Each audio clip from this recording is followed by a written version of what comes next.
Well, it's Sunday morning, June 14th, 2023. We're heading back to the Hotel Orloff. How are you guys doing this wonderful Sunday morning?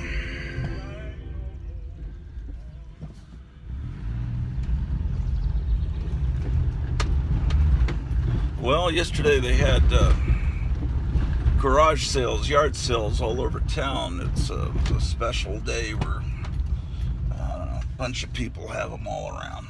And I picked up a few things, show you what I got. Still have some comic book organizing to do, and all kinds of fun stuff on today's exciting episode of the Hotel Orloff, ladies and gentlemen. Okay, so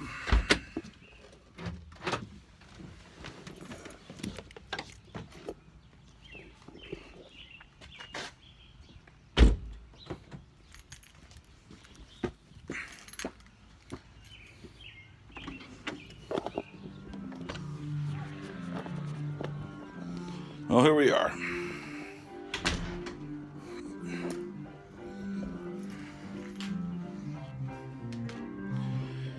Welcome back to the Hotel Orloff.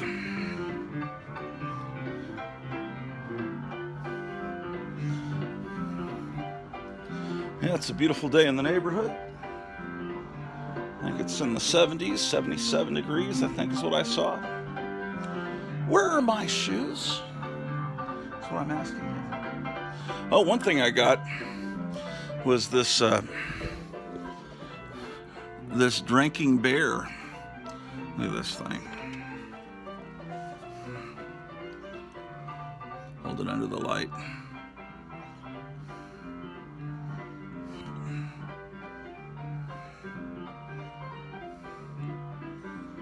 He's don't worry, he's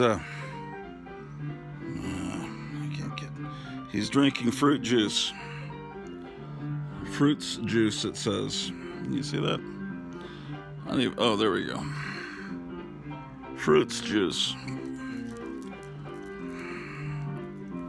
Some lithography, I guess you call it, on the tin there. Got this for $2.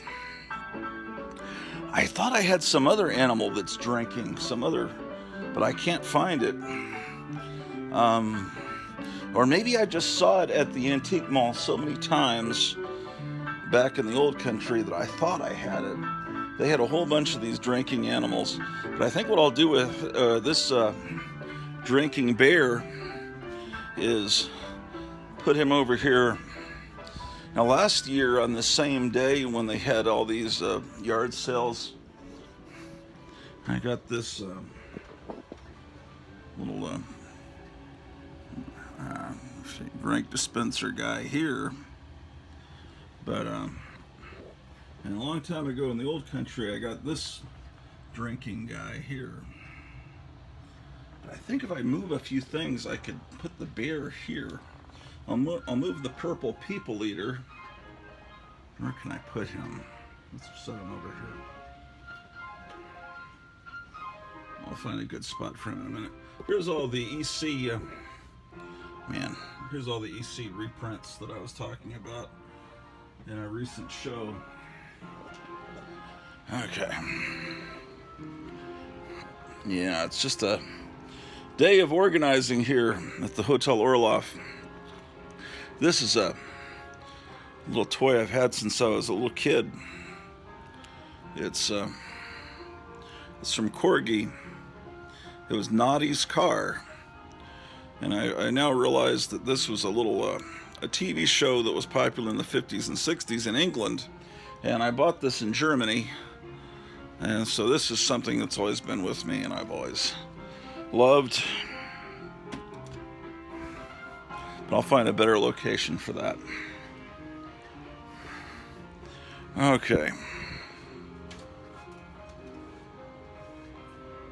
Let's see if we've got room.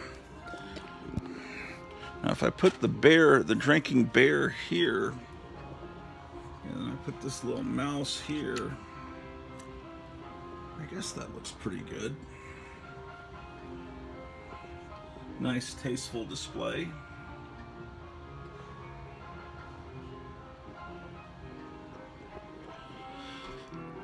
Yeah, so it's a great Sunday morning. Um, what else did I get? The major thing I got yesterday.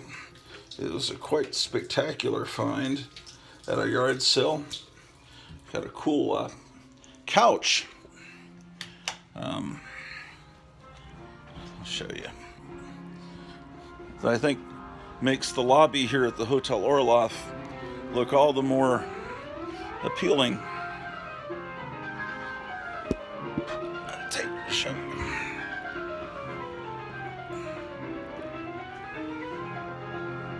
See this couch? This is like a Vampira couch. Although you probably think of it as an Elvira couch because, you know, Vampira was before our time, but not. I mean, you got to be aware that Elvira was an imitation of Vampira. Anyway, got this couch for pretty cheap. So I'm happy about that, ladies and gentlemen.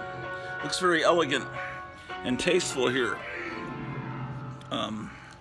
ladies and gentlemen.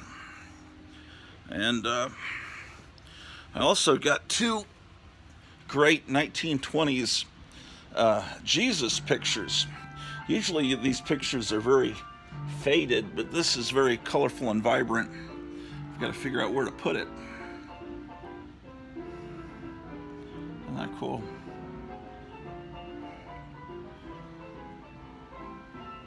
And then I got another one over here. Got that for $10. And this other one for $10. Where is it? Over here? Where did I put it, man?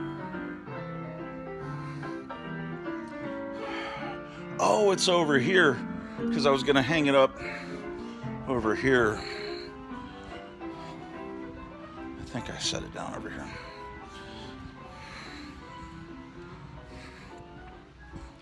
But then I couldn't find a nail. Man, I have to go and buy some nails, I guess. Okay, look. It's the Last Supper. I was going to put it up here, I think, but I'm not sure yet.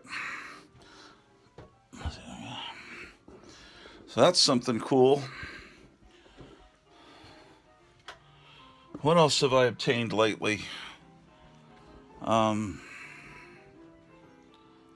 would be interesting to show you? Oh, yeah, I remember.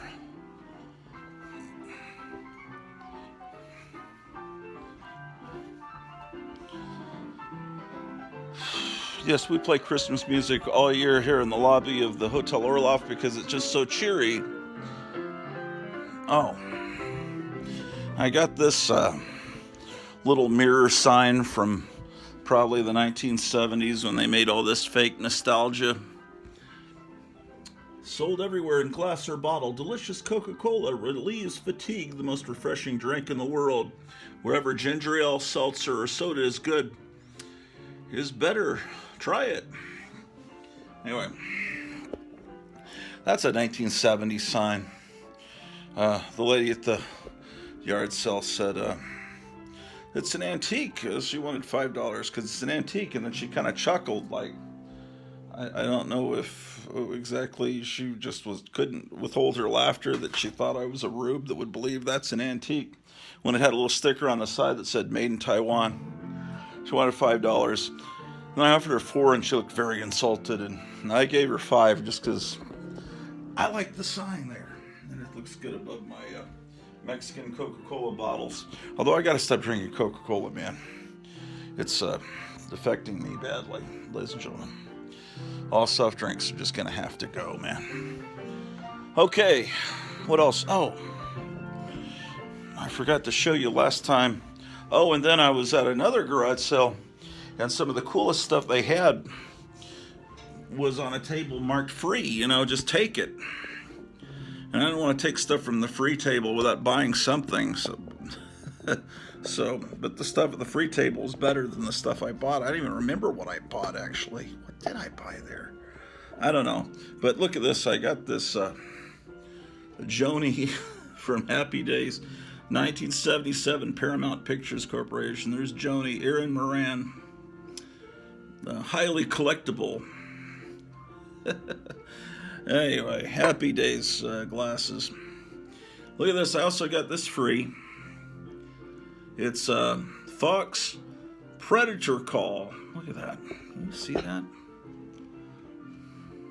I guess you blow through. I haven't blown it through it yet. I guess I need to clean it before I put my lips on it. I don't know where this has been, man. And these guns I was showing you the other day, I found that TV commercial. These were made by Marks. It's very heavy. It's a little fake. They were like they had guns throughout history that were made in this little miniature format. See, this was also, these were also free. Another thing I got free that they're just giving away. Maybe it's completely outmoded and worthless now, but I thought it was neat, and it looks like it's never been used. Let's turn this music down a little bit. That's where my shoes are. Slip into my more comfortable shoes here, like Mr. Rogers would. Now that we're in the Hotel Orloff for the day, I don't think I'm going back out today. It's a little digital.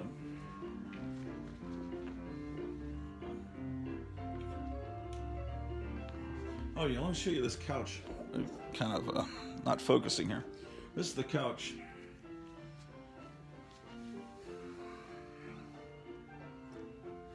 Obviously, it's been reupholstered at some point, but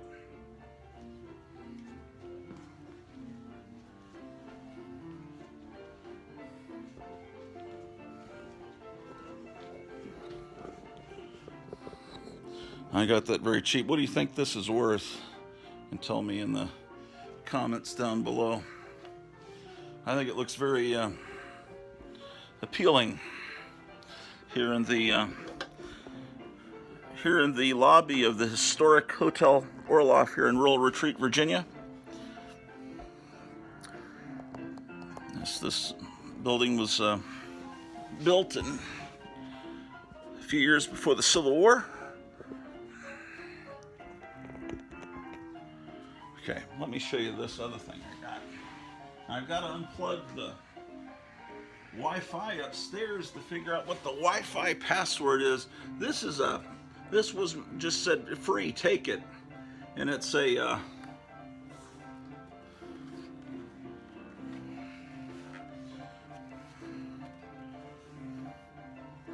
Grace Digital Internet Radio and Media Streamer. It's from like 2009. So you put in your internet and this little screen lights up and you can play music from the internet through this, and then you can have it go to whatever stereo. Although, you know, this is, I guess, old-fashioned because my Roku box does basically the same thing. Got it hooked up to the stereo over here. So, but it was free, and so I grabbed it and got the remote and the instruction book. And then, hold on. Also got, what else did I get, man? There were other stuff I got.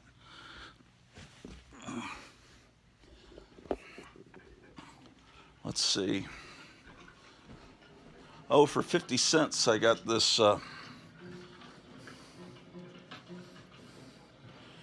copy of Carrie, though it's not old. You know, it's neat to have, I guess. I can't even remember what else I got.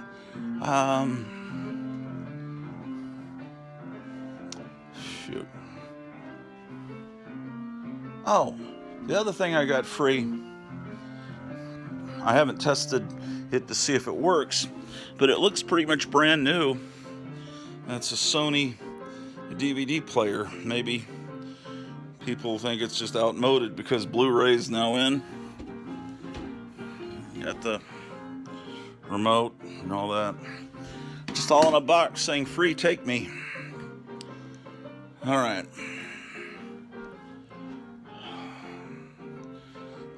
else is interesting around here? There has to be something else. I got a power strip. Oh, that's what the Joni thing. I got that free, so I bought this power strip for 50 cents and something else. I paid them $1 because I didn't want to just take something from their free table without actually buying something. That would be kind of a deadbeat move. I got this old bird cage for $2.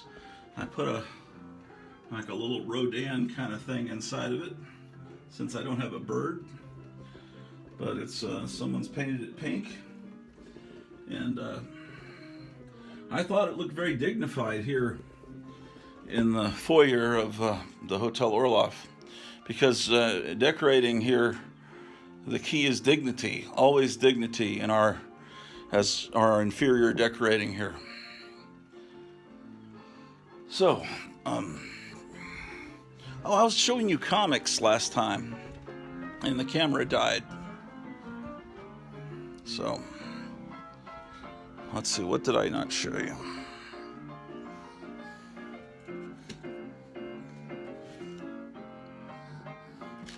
Let's go in the other room. I'll show you. And then I got to take these upstairs and organize them further.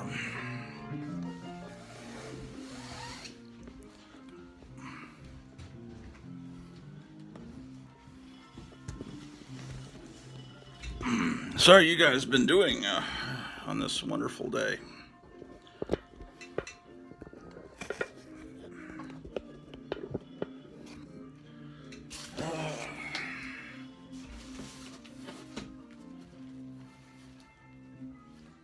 Okay.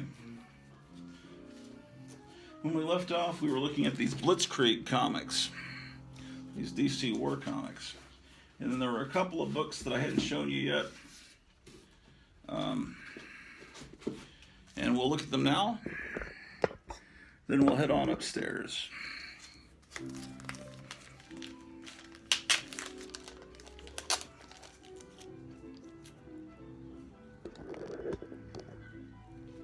It's better.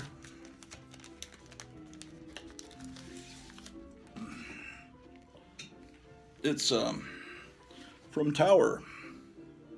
It's Thunder Agent Dynamo.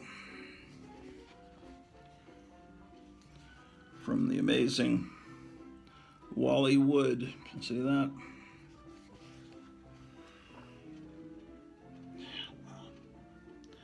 It's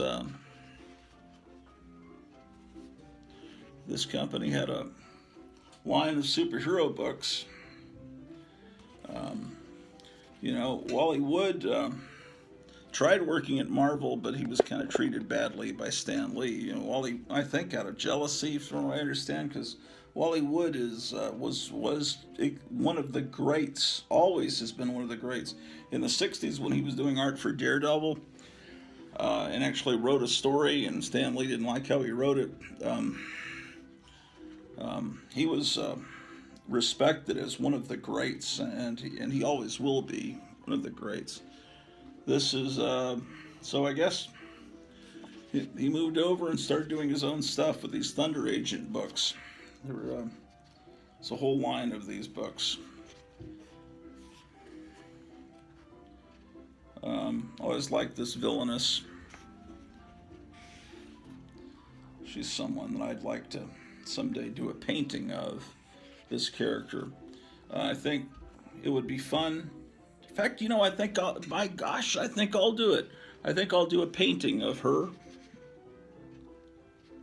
And I'll do a painting of, because I've been talking about this since the 1990s. I wanted to commission my friend Joe Riley to do a painting of Princess Dragon Mom from the movie Inframan. And I don't know if I thought about this character, but to me, I'd like to have a painting of Princess Dragon Mom, and he would have done it better than me. This character was called the Iron Maiden, wasn't she? And also, I'd like to do a painting of Magica Dispel, the duck villainess from the Uncle Scrooge comics. This is from October of 1966. Now, Batman had premiered on television in January of 66. So this is October 66, which means it really came out in August of 66. So that was at the peak of Batmania, they called it. You know, they had Beatlemania in 64, and 66 they had Batmania. And James Bond, there was Bond mania was going on all along too. And so there's the Beatles, Bond, and Batman were the three big giant kid culture events of the 60s. So he's even reading a 007 book there. Thunder Agent Weed. I bet there were hippies that were laughing at this comic.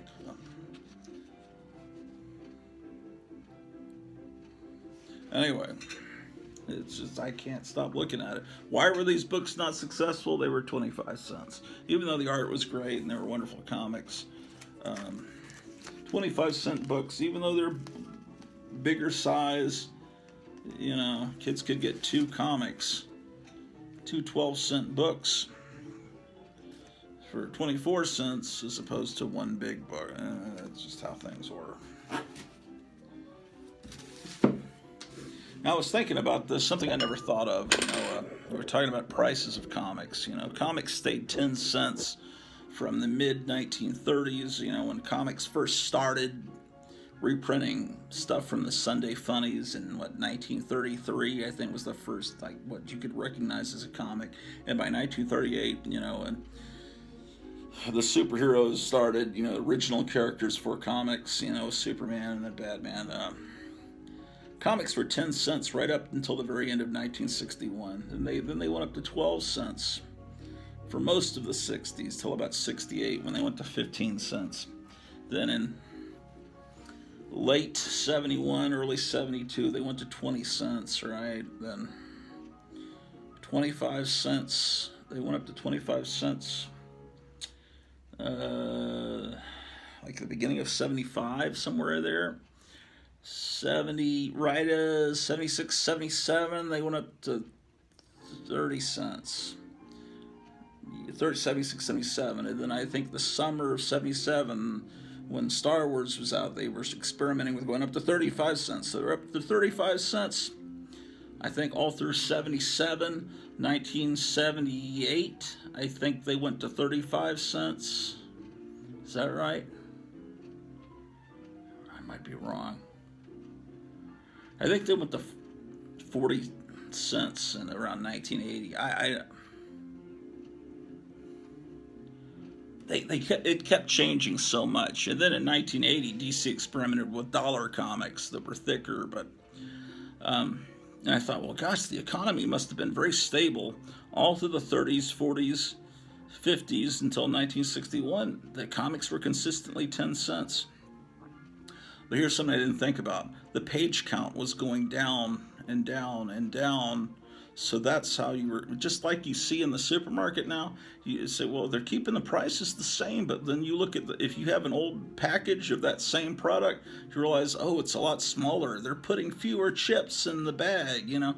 They're giving you less if they're charging you the same amount. But then once they reduce the page count to, 36 pages, or did it get to 32 at some point? Anyway, they didn't want to go, I think, 32 pages of art, and then maybe with ads it was 36, something like that. They didn't want to, once they got to a certain page count, then they started raising they didn't want to go under, then they started raising the price. And so the price stayed pretty consistently 12 cents through the 60s, but then in the 70s it just kept going up and up and up, along with all of inflation. You see it happening now too. But the reason comics were always used to be so cheap is they were lost leaders. A lost leader means that they would have these comics in the front of the store that would bring the kids in. And while the kids were getting the 10-cent, 12-cent comics, then the parents would be buying something more expensive, more significant, and then that would be where the store really makes the money. They weren't making that much money on selling a 10-cent comic or a 12-cent comic, because they were just making a percentage of that, because they have to buy the comics. So anyway, Lost Leader, it's like Best Buy. For a while, they would, back when CDs were still a thing, and then when DVDs came in, Best Buy would lower their prices on the CDs and DVDs. I remember there was an independent record store that opened near me in the old country, and they had all these great CDs. They went out of business. They said, we can't compete with Best Buy because now they're getting the obscure stuff, the punk rock stuff. They're bringing it. They're not just getting the stuff that normal people like Journey. They're getting Susie and the Banshees and the Cramps, and they're selling it for more like what we pay for it. And what they were doing is they weren't making anything on their CDs. They would reduce the price so much that they were basically selling it to you for what they paid for it almost. But the whole idea is you'd walk in and buy some CDs and you say, oh, I really do need a new refrigerator while I'm here. Let's look at those. So Lost Leader means you lose in order to get you you lose money with that, but then you'd make money by it's a way to get them into the store so they'll buy something bigger. It's like when I was at that garage sale yesterday and I got this, I wouldn't have bought anything there, but I saw this and it was at a free table and I wanted that, but I didn't want to be a jerk and not buy something, so I wound up spending $1. So the same basic principle. Why, it's Mandrake the Magician. Let's take a look at this comic. And then that's the last of that haul of comics that I got from Gotham City Comics in Mesa, Arizona. Although I'll be getting some Conans and stuff from him soon. Marvel Conans. Because I'm now up to I'm about to do episode 22 today. I'm going to start on it, of the Tomb of Terror, a TV show that I've started doing in the vein of the Hypnotic Eye, a show I used to do with Joe Riley. Joe Riley, I mentioned earlier, commissioning him to do a painting for me. And I'll show you another painting he did some paintings he did for me in a moment when we go upstairs. But anyway, I'm selling episodes of the Tomb of Terror for $20 postpaid. So make sure you send $20 and your address to PayPal at Kenneth Weinert, KENNETHWEINERT, or contact me on here or wherever. And if you want to buy a bunch of them, we can reduce the postage and you'll get them cheaper. Oh, look at this. Rick Bradford. Wow. Look at that, man. I wish I knew this guy. I wish I could hire him here at the Hotel Orloff to bring in people's bags. This green guy. That's incredible. What the heck is that? It reminds me of Robot Monster, right? That it was a gorilla. It was a gorilla that had a space helmet. And then, at least on the movie posters for Robot Monster, you'd see inside the space helmet it was a skull. It was just the most incredible design. Mandrake the Magician. Completely forgotten by people today. I don't think anyone knows who Mandrake the Magician is that's under the age of 65, and I'm 58. I know who Mandrake is. I probably shouldn't, but I've always been into the culture of the past, like Flash Gordon. See, King Features owned Mandrake and Flash Gordon and the Phantom, which were well-known names, but they never really sold into the 70s. When I was a kid, those weren't popular characters. I mean, they were characters with names, but you couldn't get kids to buy the comics. And not that the comics were bad, it's just that was like stuff of your parents' generation or your grandparents' generation, depending on how old your parents were. My parents were older. My parents had me when they were older. So I was born in '65, but my parents were graduating high school right about the end of World War II. Yeah, right after World War II. So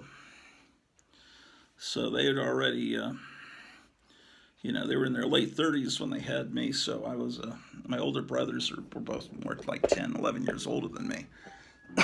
So I came along unplanned in the '60s. And so I'm aware of the culture of my parents, whereas a lot of my contemporaries in school, their parents were like hippies. They were like, it's a big difference if your parents are 18, 19 years old when they have you as a baby in 1965, or if your parents are 38 when they have you in 1965. They're different generations. So a lot of my friends had grandparents the age of my parents. So that's why I knew a lot more about big band music and Flash Gordon and stuff like that. So when we first saw Star Wars in the theater in the summer of right about now, it was early June of 1977, 46 years ago, when we came out of the theater, my dad was like, "Yeah, it's all right," but I remember I already saw that with Flash Gordon. It was like he wasn't didn't seem that enthused because that was something from his childhood. I don't know why. Then when we went to see The Empire Strikes Back, my mom took me into I remember we were at the Piccadilly cafeteria at 403 Mall, and he said, "Well, why didn't you take me? I would like to see that." And it's like, well, I remember 3 years ago, you weren't that thrilled with the first one. Ah, scheiße. Oh. Okay, amazing. Not that you care about these stories, but I'll tell them anyway. Because somebody watches this show. Oh, look at this. Drew the dog can sit here. This is like perfect for dogs. So she can sit here and watch the world out there. See, she's got a view of all around. The cats come up and look out the windows too. All right, we got to take all these books upstairs. And we got to turn off some of these lights as well. Oh, I got this chair also. I didn't show you this chair. It's a little rolling corner chair. I have it set here so I can make my episodes of Tomb of Terror. Let's turn off some of these lights. It's a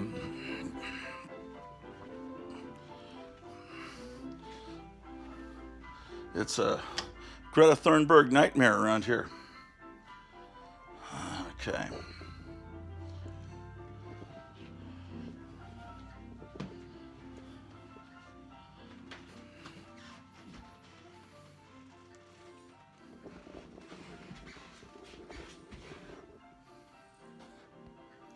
It says we've got a low battery on the camera. We better act quicker, ladies and gentlemen. Oh, I just locked it. This used to be the front door of the Hotel Orloff, see? But, so that used to be how you got in. And then this was the porch. Green Acres is the life for me. Okay. We better act quickly. Okay, what other lights do we have to turn off?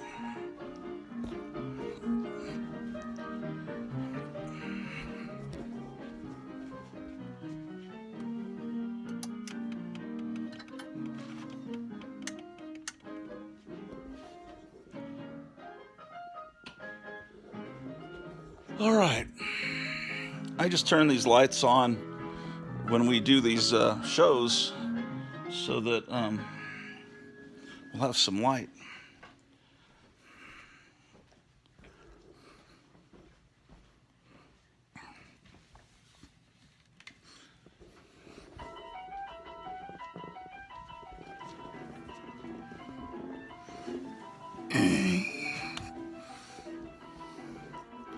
Okay, where's the cord so that we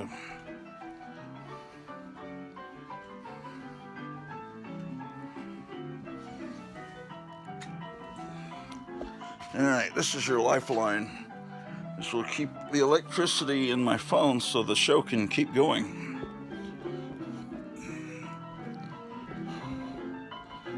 Okay.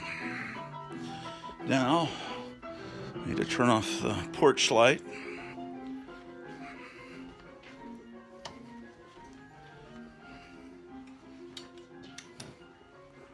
Well, it's the library light.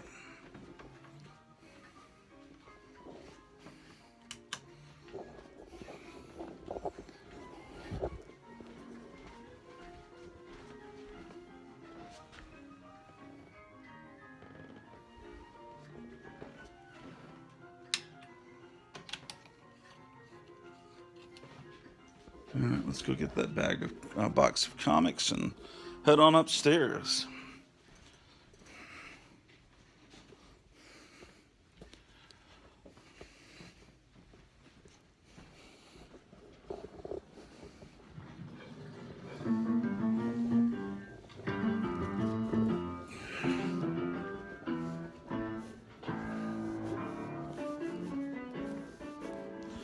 Yes. Now we've got to do some comic organizing. Oh, I was going to show you this painting here. Joe Riley painted for me back in the 90s of Vampira, and I wanted to have him do a companion piece for it, which was going to be Princess Dragon Mom from Inframan. If you don't know what I'm talking about, you need to watch the movie Inframan. There's the main villainess that controlled all the monsters. All right. And another warning about battery power.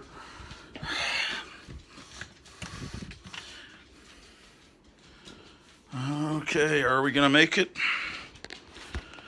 All right, you're plugged in, so the show can continue. Let's get some light.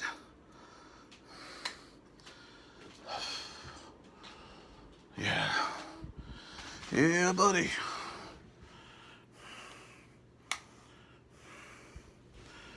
Okay. All right.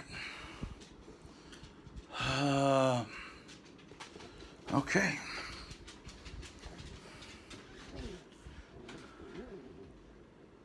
What can we do here? Let's sit down here. What's this little strip of film on the floor? I don't know what this is.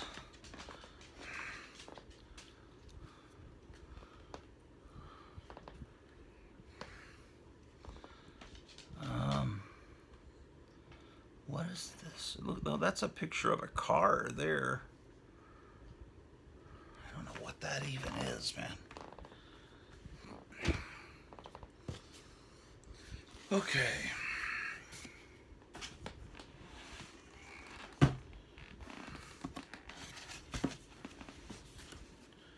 So, let's see what we can do here. I have things organized as to where I'm going to put them.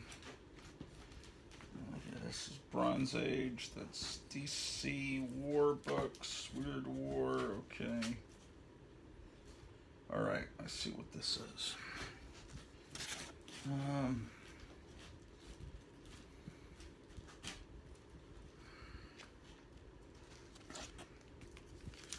Anyway.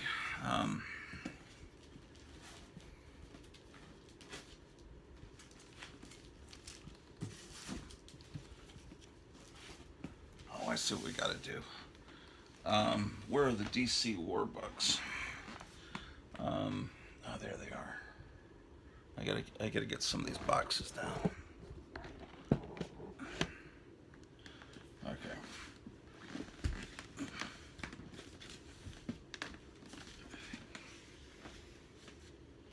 Okay, what's going on here? Okay.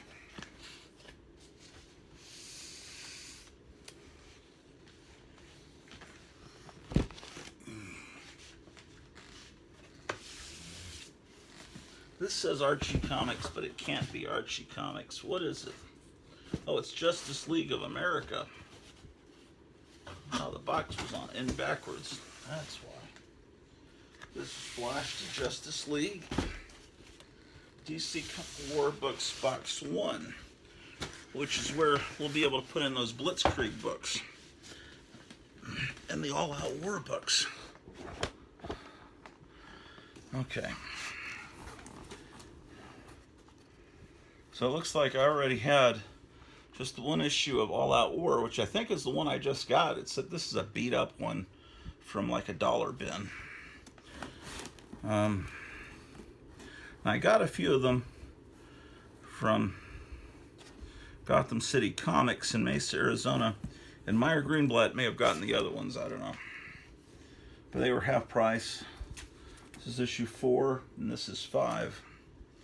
But it's not the same one. Okay, so I have 3, I have 4, and I have 5. Maybe I should get more if Meyer isn't going to get them. I don't know. Let's see. Okay. All right. I have... Oh, this is a cool book. You don't see this very often. Battle Classics. Oh, I forgot there was a time period where DC experimented with 50 cents. I don't think Marvel ever did that. I think that was exclusively a DC experiment. Blitzkrieg number 2.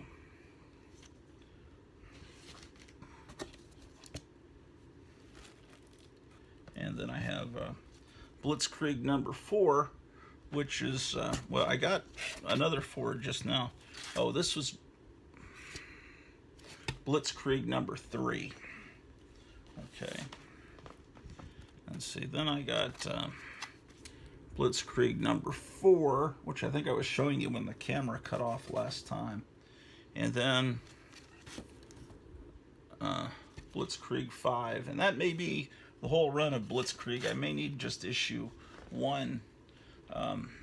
This is the one I already had of Blitzkrieg, which needs to be bagged and boarded.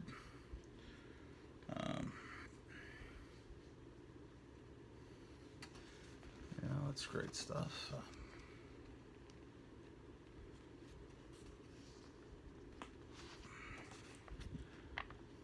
Great artwork. Yeah, this one's not in very good shape, so it looks like I upgraded with the one I just got. Okay. Then I move into GI Combat. My older GI Combat books are in the over there. This is GI War that reprints the old Star Spangled War stories. I've got 2 copies of that, where the GIs fight off dinosaurs. There's an island in the Pacific where they still have dinosaurs, right? So James Gunn is going to have that island in his Creature Commandos cartoon that's coming out whenever the heck it's coming out. I think everything's going to be pretty much delayed because of everything's going to be delayed because of the writer's strike. And then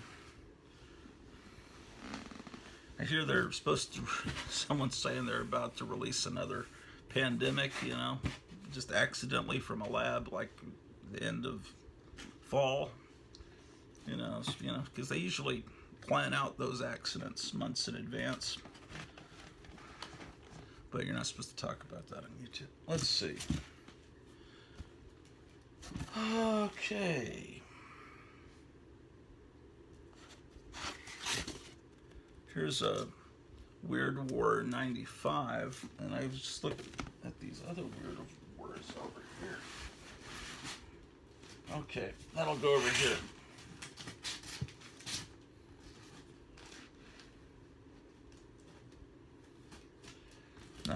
Good. I'm trying to fill in my run of Weird War best I can. Okay, here's Men of War Number 23 we were looking at the other day.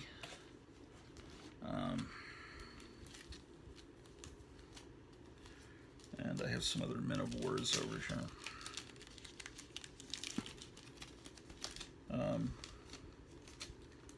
I remember this comic when it came out. It was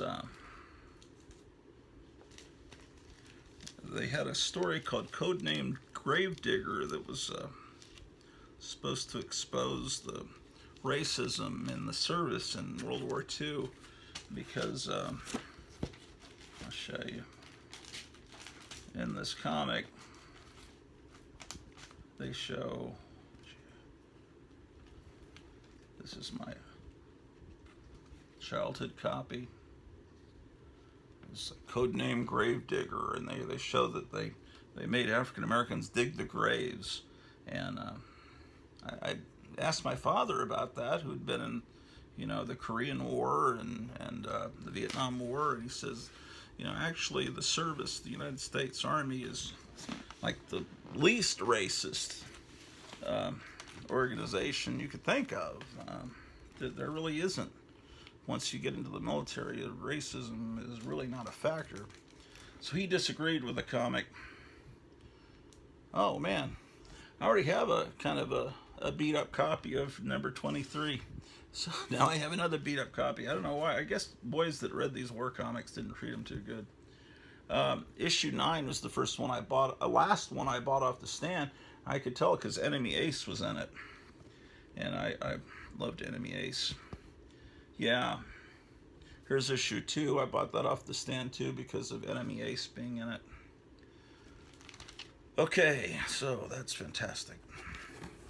Walt Disney's Comics and Stories. I have Walt Disney box in the closet. I'll get that, put with that. But for right now, I'm going to put it over. Oh, here's a Casper book and a Blondie book. What? Oh, okay. Sorry. All right, so this goes over here with these Walt Disney books. But I see a Casper and a Blondie and a sad side book. These need to go in this other box over here. This is a 10-cent Casper, number 9. Let's see what my earliest number 9. That's real early. That's like real early for Casper. Let's see what my earliest Casper is.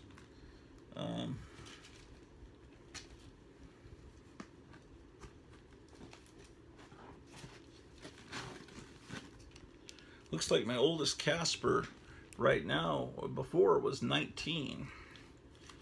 But this one is number 9. So it goes before that.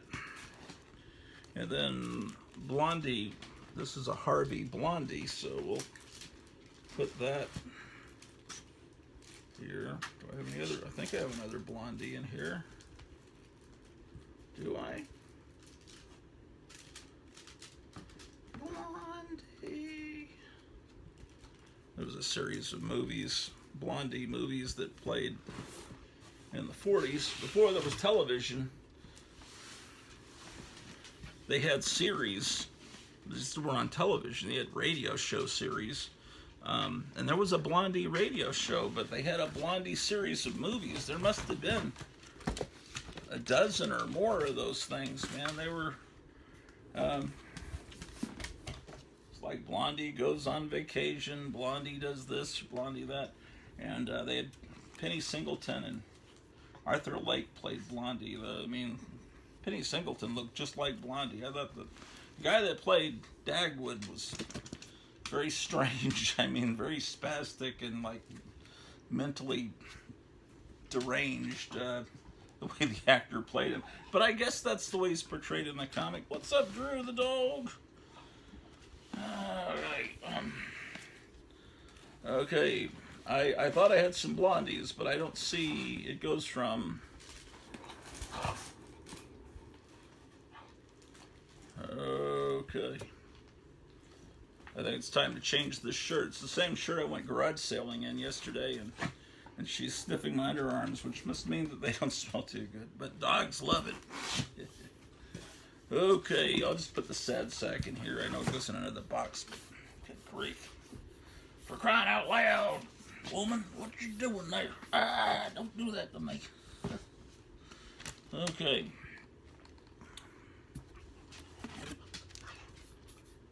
God, how dare you? This never happened to Johnny Carson on The Tonight Show, ladies and gentlemen. Okay. Incredible. Incredible. Bumsteadable. For those of you that remember the theme song to Blondie. Speaking of Blondie. Okay. So. We'll put this Vampirella book in here and then I'll file it where it belongs later. And this Mandrake book. I'll put that next to this Phantom book. And we'll file those in a later episode. Frankenstein Monster. I have that with the Marvel horror books, I believe. Or do I? Unless I don't know if I did that with Tomb of Dracula. Well, we'll see. There's a Conan book. That'll go with these Bronze Age books that need to be filed.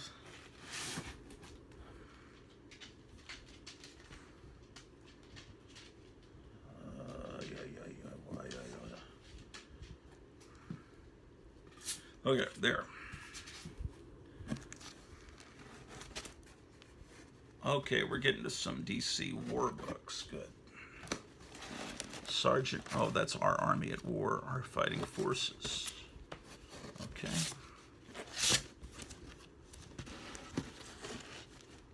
Okay, all right. Okay, all right. Amazing.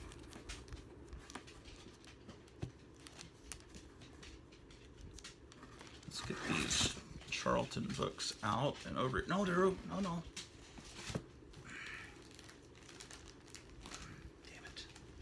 Don't lick the comic bags, Mr. Drew. I think I might have to walk this dog.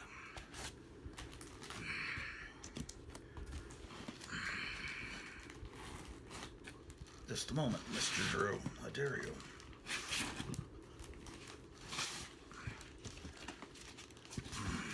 Come on, Drew. You want to go for a walk? You want to go for a walk, Drew? You want to go for a walk? How about a walk? Do we have enough electricity to go for a walk? Is the question. Okay. She is wagging her tail, which means she is happy. Drew, do you know where I keep the nails, man? I can't find the nails. I bet they're in here somewhere. Okay. Excuse me, Drew. That's, the nails are not there. Okay.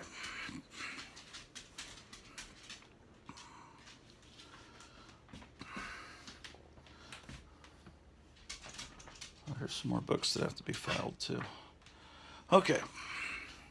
We'll come back and we'll file some Silver Age books if the phone survives.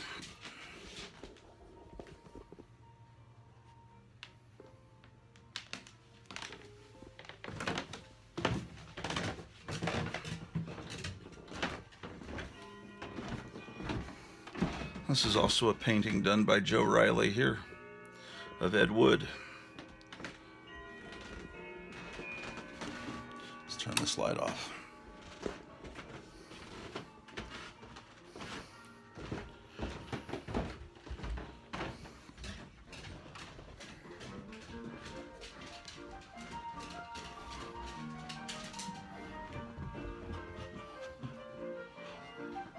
Whew.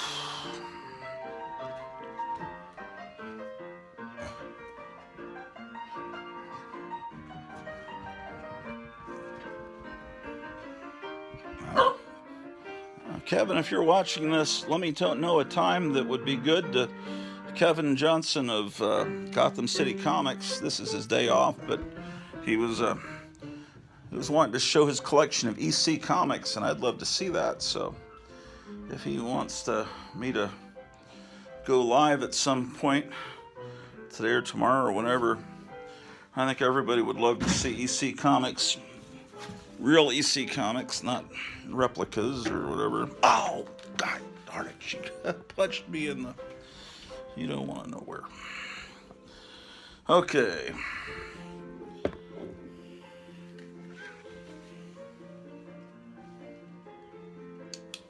Oh, here's another thing I got free. A baseball glove. A pad. And I got this little clock free too. How about that?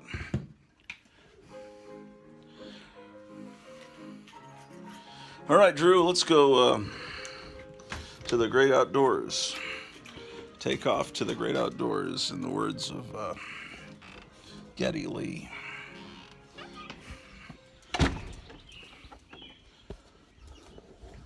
I've got a Bob and Doug McKenzie t-shirt from when I was in high school. I've got it upstairs. I don't think anyone remembers that skit, do they? All right.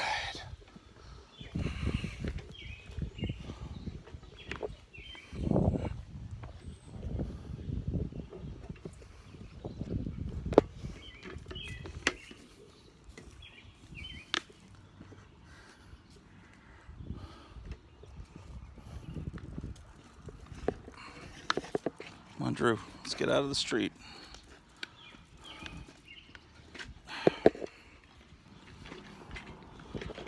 Drew, this way.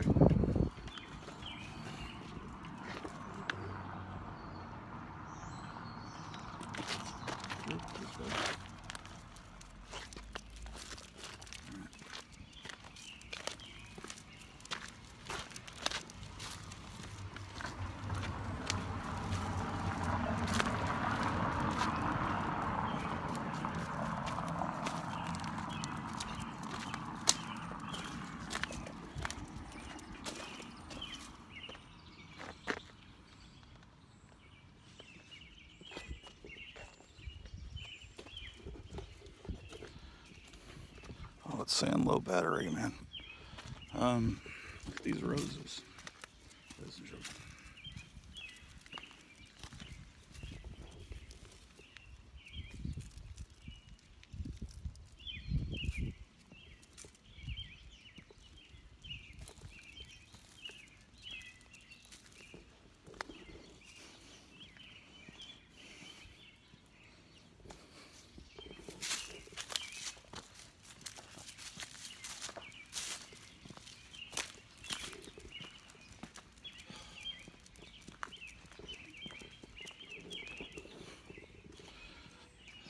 She wants to go back in. Are you kidding me?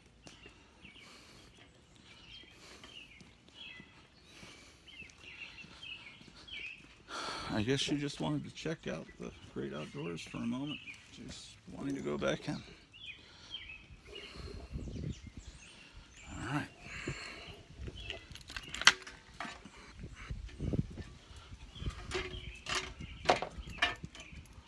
Whoa.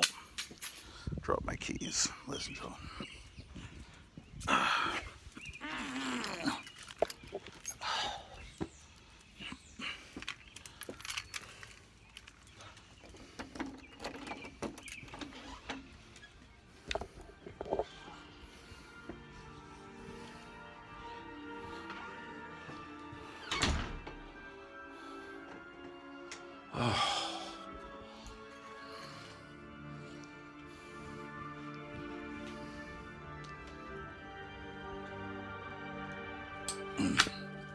Whoop, excuse me.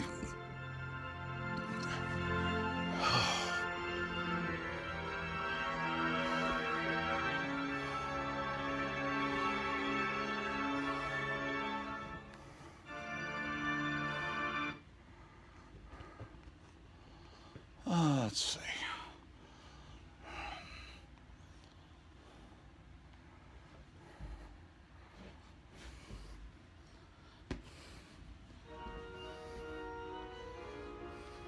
We're going to get you plugged back in before the phone dies.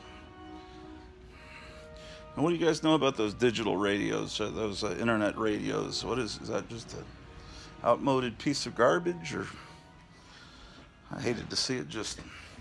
If I hadn't have taken it, they left all that stuff out in a box that said free take me over Friday night when it rained pretty hard. That all the stuff would have all been ruined. That DVD player and that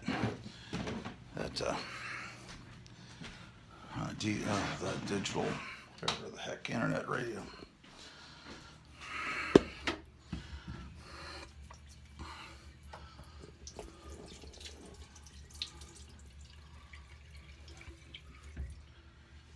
Okay.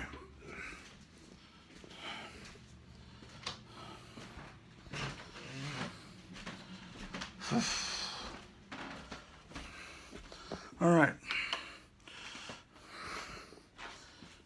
Will Drew let us film the show now?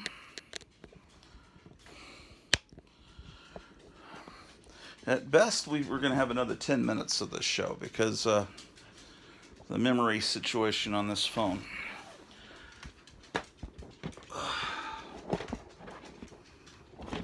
Whoa.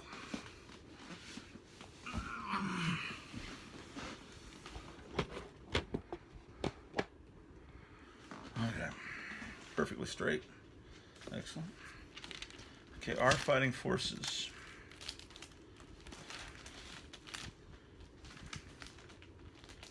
Yeah. Okay. Oh, I see. Our Army at War changed its title to. She's whining because the cats are on the bed. She wants to get up on the bed, but the cat is up there. Okay, so our Army at War, featuring Sergeant Rock. This is issue 275. And then, look at the bicentennial issue. This is 295. But by 307, it just becomes straight out Sergeant Rock, which is why. Okay, so our fighting forces is going to be in the next box. But this, our Army at War, 275.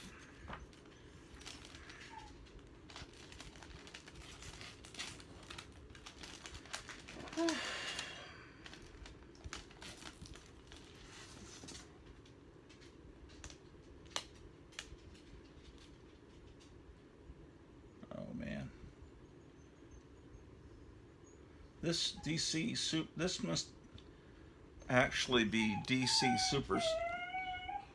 super spectacular. I have it under, it's not really, okay.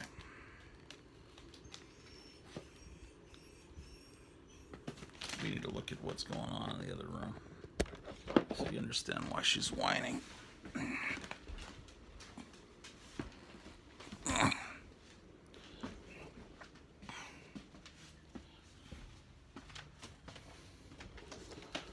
This is the dilemma that Drusilla the dog is in. She wants to get up on the bed, but on the bed is Pete, the cat, and Ellen, the cat.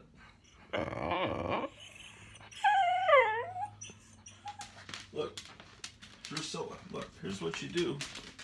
Come over to the other side of the bed. Drusilla, come over here. Come over here, Drusilla. Come up over here where there are no cats. Drusilla, come here. Drusilla, come here. Benaki. Kominsuke. Wasatakota. Come on, Drew. Drusilla. Here, Drew. Gosh darn it. Almost knocked my Frankenstein down. It's alive! It's alive! It's alive!